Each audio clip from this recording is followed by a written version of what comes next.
Assalamualaikum warahmatullahi wabarakatuh. Perkenalkan, kami dari kelompok 6 yang beranggotakan 1. Tita Mulia Afika dengan NIM 029. Yang kedua ada Nabila Rizky Amanda Muhtarom dengan NIM 041. Yang ketiga ada Aulia Sandi dengan NIM 051. Dan yang keempat ada Nadira Rizkia Wahyudi dengan NIM 057. Sekian perkenalan dari kelompok kami. Marxisme adalah sebuah paham yang mengikuti pandangan-pandangan dari Karl Marx. Marx menyusun sebuah teori agung yang berkaitan dengan sistem ekonomi, sistem sosial, dan sistem politik.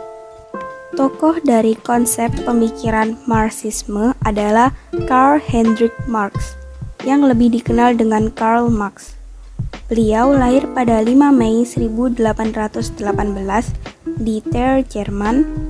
Kemudian beliau wafat pada 14 Maret 1883 pada usia 64 di London, Inggris, Britania Raya.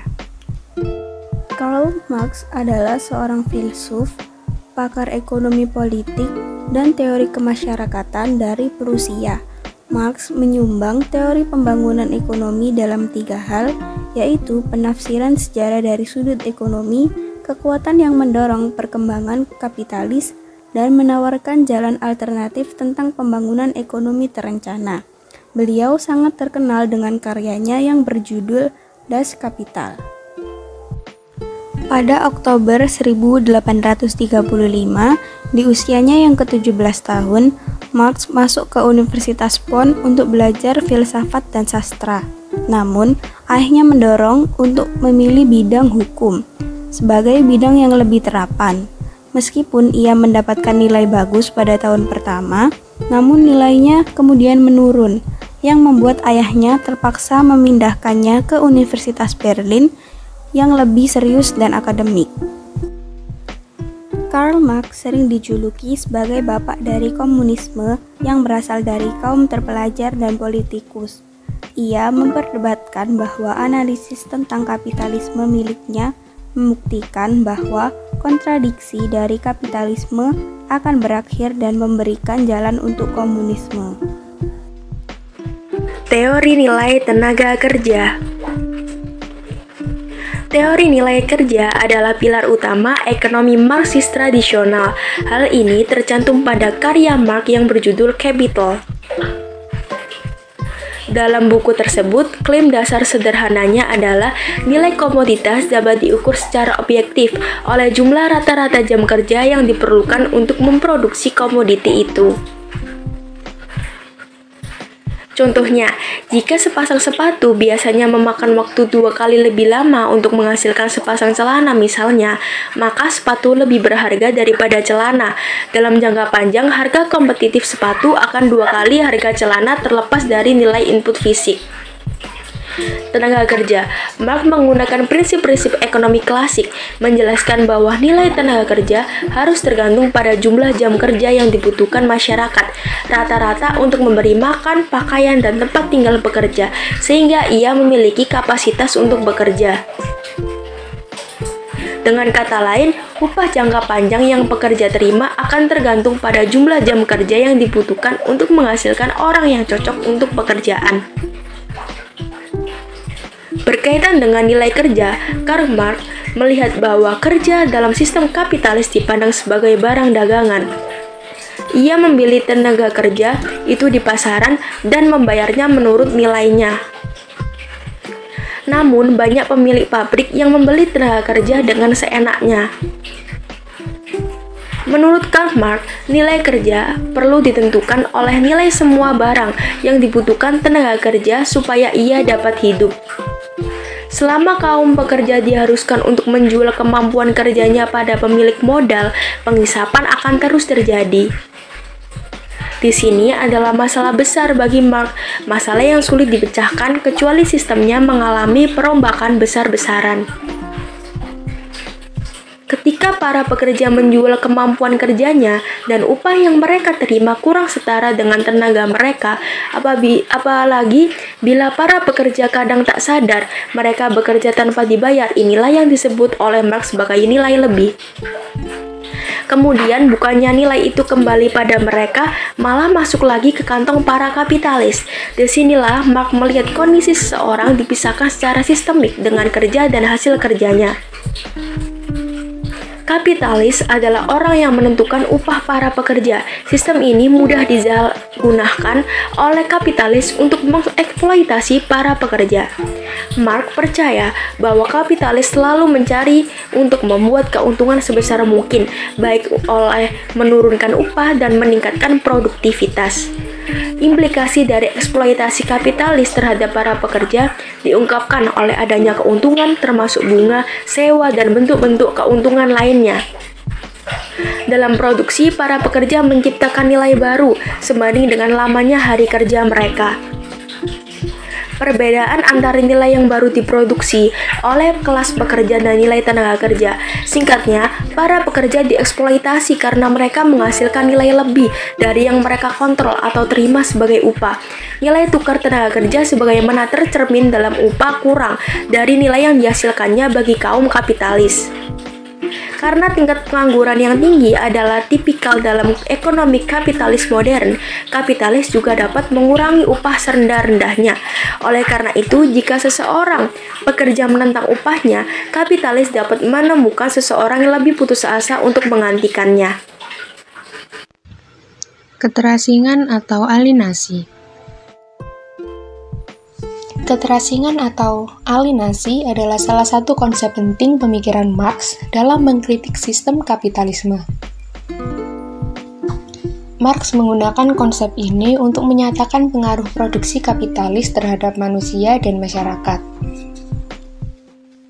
Kapitalisme menjadi salah satu sumber penyebab keterasingan manusia, karena sistem hak milik pribadi kapitalis memecah belah manusia ke dalam kelas-kelas sosial dan menyelewengkan makna pekerjaan menjadi sarana eksploitasi terhadap sesama manusia. Konsep keterasingan merupakan salah satu bagian dari gagasan sosialisme Marx yang memikat berbagai kalangan, termasuk diantaranya dari kalangan pemikir Muslim, sehingga menyerukan untuk menggunakan Marxisme sebagai kerangka teoritis guna mencari solusi bagi permasalahan umat. Pemikiran Marx dinilai memihak pada masyarakat kecil yang tertindas dan relevan untuk menyadarkan masyarakat bahwa kemiskinan ataupun penindasan bukan sebuah determinasi realitas, melainkan disebabkan oleh sistem dan struktur kapitalisme. Analisis Marx mengenai gejala keterasingan merujuk kepada hubungan antara sifat dasar manusia dengan aktivitas pekerjaannya di dalam sistem kapitalisme. Marx percaya bahwa terdapat kontradiksi nyata antara sifat dasar manusia dengan cara manusia bekerja yang disebabkan oleh kapitalisme. Dalam kapitalisme, manusia dialienasi atau diasingkan dari pekerjaan yang merupakan sifat dasar sebagai manusia. Oleh karena itu, untuk memahami keterasingan manusia menurut Marx, perlu memahami terlebih dahulu konsepsi tentang sifat dasar manusia itu sendiri. Karl Marx ialah orang yang akhirnya mampu menjelaskan mengenai penindasan struktural manusia secara ilmiah dan menyusunnya ke dalam konsep-konsep dan teoritik mengenai bagaimana bentuk penindasan tersebut.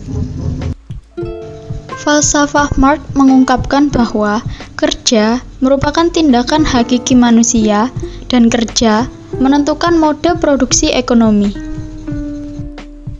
Dalam proses produksi, alat produksi merupakan sebuah alat kekuasaan, sehingga siapa yang ingin berkuasa haruslah memiliki alat produksi. Alat produksi kemudian membagi masyarakat ke dalam dua kelas. Yang pertama, kelas pemilik alat produksi, yaitu bourgeois, dan kelas pekerja atau proletar. Sebagai kelas penguasa, kaum bourgeois kemudian melakukan eksploitasi berlebihan terhadap kaum proletar. Kritik Karl Marx terhadap kapitalisme terletak pada teori ekonomi politik klasik, yaitu teori nilai kerja, bahwa nilai dari sebuah produk ditentukan oleh jumlah pekerja yang dibutuhkan untuk menghasilkannya. Karena nilai tersebut ditentukan oleh jumlah pekerja, maka nilai produk tersebut berasal dari tenaga kerja buruh atau labor power. Dalam masyarakat prakapitalis, proses produksi yang dilakukan sesuai dengan kebutuhan dan yang diperjualbelikan berdasar atas nilai gunanya. Sedangkan dalam sistem kapitalisme, proses ini berlangsung berbeda. Komoditi yang diproduksi dan diperjualbelikan ialah komoditi yang bisa ditukarkan demi uang dan laba. Marx membagi kapital menjadi dua, yaitu kapital tetap atau konstan sebagai bagian dari kapital yang tidak bisa berubah nilainya selama proses produksi, seperti mesin dan bahan-bahan. Kemudian yaitu kapital variabel yang bisa berubah nilainya. Dikarenakan kapital konstan hanya mampu menciptakan komoditi sesuai dengan nilainya, maka yang membuat nilainya menjadi lebih besar adalah kapital variabel. Nilai lebih inilah yang kemudian meraih laba yang besar bagi produksi dan seharusnya dimiliki oleh para pekerja. Akan tetapi, nilai tersebut dirampas oleh pemilik kapital dan menimbulkan gejolak perlawanan buruh.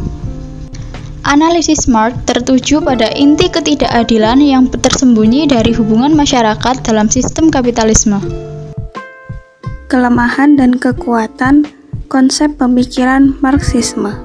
Kelemahan konsep pemikiran Marxisme. Yang pertama, keyakinan akan terciptanya kesadaran kolektif atau kesadaran kelas dalam kelas buruh yang permanen. Yang kedua, tidak mampu dalam melihat masalah konflik yang lebih detail. Yang ketiga, dalam memandang konflik, analisisnya masih terlalu sempit atau simpel. Dan yang keempat, istilah nilai lebih mendapat kritikan, sebab dalam dunia nyata tidak ada istilah nilai lebih, melainkan harga yang terwujud dan nyata. Kekuatan konsep pemikiran Marxisme. Yang pertama, konsep Marxisme membahas dengan lengkap aspek-aspek yang terdapat dalam sebuah fenomena konflik, mulai dari penyebab sebuah konflik, kelompok-kelompok yang berkonflik, perkembangan konflik itu sendiri, penyelesaian konflik, sampai kepada perkembangan di dalam masyarakat setelah penyelesaian konflik. Yang kedua, keunggulan konsep Marxisme terletak pada kecerdasan Marx dalam mengklasifikasikan kelas-kelas sosial dalam masyarakat yang secara prinsip sangat bertentangan. 3. Kekuatan konsep Marxisme lainnya adalah mengenai analisisnya dalam menguraikan penyebab dari pertentangan kelas. Dan yang keempat, konsep Marxisme memandang proses perkembangan sebuah konflik sampai kepada bagaimana konflik itu terselesaikan dan juga merupakan kemampuan konsep Marxisme dalam meramalkan akhir dari sebuah konflik. Kesimpulan, Marxisme adalah dasar teori komunisme modern, di mana teori ini tertuang dalam buku Manifesto Komunis yang dibuat oleh Karl Marx dan Friedrich Engels. Selain itu, Marxisme merupakan bentuk protes Marx terhadap paham kapitalisme, di mana dia menganggap bahwa kaum kapital mengumpulkan uang dengan mengorbankan kaum proletar. Kondisi kaum proletar sangat menyedihkan karena dipaksa bekerja berjam-jam dengan upah minimum, sementara hasil pekerjaan tersebut hanya dinikmati oleh kaum kapitalis, hingga banyak dari kaum proletar yang harus hidup di daerah pinggiran dan kumuh.